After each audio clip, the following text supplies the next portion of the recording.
তো আজকে একটু অন্যরকম করে ভিডিওটা হবে, কারণ আজ মায়ের খুব শরীর খারাপ, মায়ের জ্বর। তো সেই জন্য দেখো সবার প্রথমে আমি সবজিগুলোকে গুছাবো, এখন ঢেলে নিয়েছি। তো এদিকে বাসন আছে, এগুলোকে মেজে নিই চলো। তো এখন বাসন মাজা হয়ে গেছে, এবার ধুয়ে নিচ্ছি।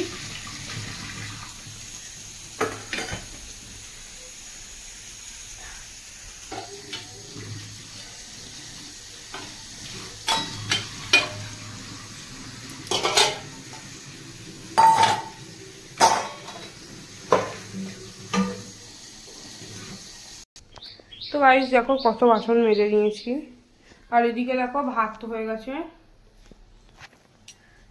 তো আজকে রান্না হবে ইলিশ মাছ। তো গাইস মাছটাকে ধুয়ে নেবো, এখন না একটু পর ধোবো। আর ওইদিকে দেখো কি রান্না হবে। ভাতটা ঢাকিয়ে নিয়েছি আমি, একটু তোমাদেরকে ঝাঁকাতে ঝাঁকাতে দেখাতে পারিনি, সরি। তো দেখো, তো চলো মাছটাকে এবার ধুয়ে নিই। দেখো সব ইলিশ মাছ রয়েছে, আর এটা ভাই পাবদা মাছ, আর দেখো ইলিশ মাছ। ইলিশ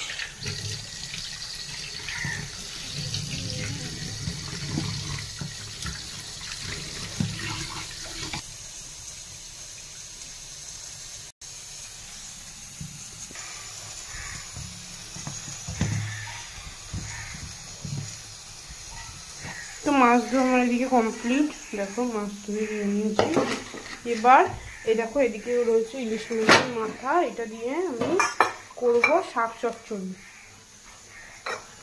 দেখো তো গাইস দেখো এখানে আমি কি কেটে রেখেছি, এখানে কেটে রেখেছি ডাঁটাগুলো, আর কুমড়ো, আর বিনস, আর এদিকগুলো, আর এদিকে দেখো আমি একটু আলু কাটছি।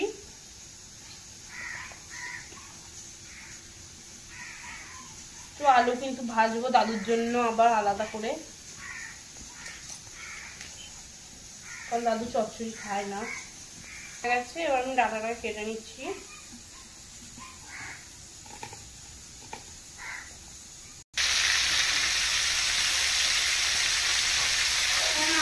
তো মা মা ঘরে শুয়ে আছে, তবে মা বলে পড়ে দেবে, আমি রান্না করবো আজকে। তো সবার প্রথমে দেখো যেহেতু বললাম যে ডাঁটা চচ্চড়ি হবে, তো তার জন্য ইলিশ মাছের মাথাটাকে ভেজে নিচ্ছি প্রথমে, আর সবজিগুলো একটু ধুয়ে নিয়েছি। তো বন্ধুরা এটা রেখে দিলাম আমি এখানে। তো তারপরে দেখো এখানে ডাঁটাগুলো দিয়ে ভালো করে নেড়ে চেড়ে নেবো।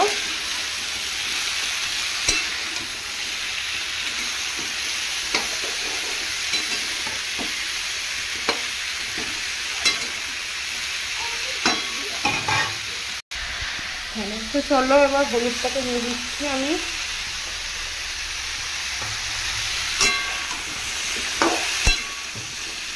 ভালো করে নাড়িয়ে নিচ্ছি।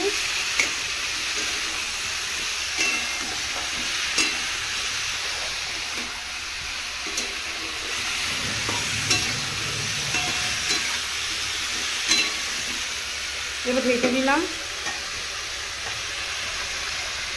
তো মশলা বলতে কিন্তু শুধু আদা বাটাই আমি করবো। তো চলো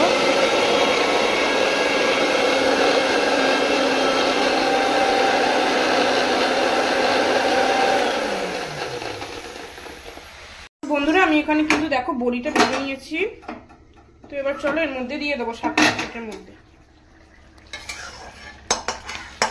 তো বড়িগুলোকে দিয়ে একটু নাড়িয়ে নিচ্ছি।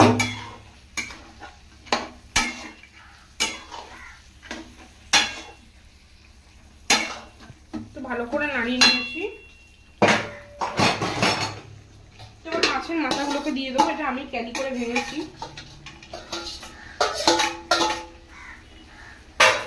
তো মাছের মাথাগুলোকে দেওয়া হয়ে গেছে, এবার ভালো করে এটাকেও নাড়িয়ে নেবো।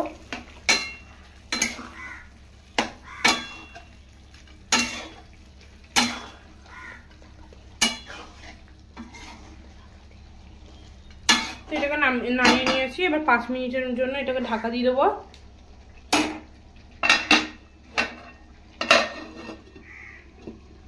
তো 5 মিনিট পর এটাকে নামিয়ে নেবো।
তো গাইস দেখো, সবার প্রথমে আমি শাক চচ্চড়িটাকে নামিয়ে নিয়েছি। এখানে কেমন হচ্ছে কমেন্টে বলবে।